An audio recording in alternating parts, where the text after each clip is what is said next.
Okay, stand by everybody. Stand by.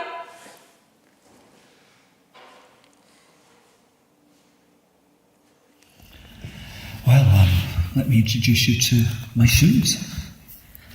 There's not really any story about them, there's nothing to say, they're just a pair of very manky, grubby, smelly, old, rather battered, seen some pretty tough time shoes.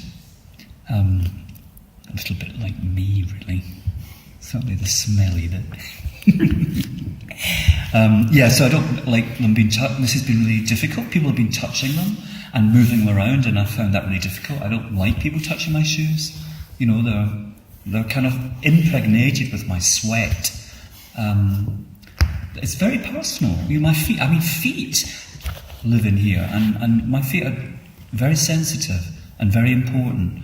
So this holds something that is very personal to me, and I've had to share that. So. They're running shoes, and they cost a lot of money. I mean, like, I couldn't tell you how much, for me, they cost a lot of money. I don't want to tell you how much that is, because that's really, really incredibly indulgent. But I got them for half price.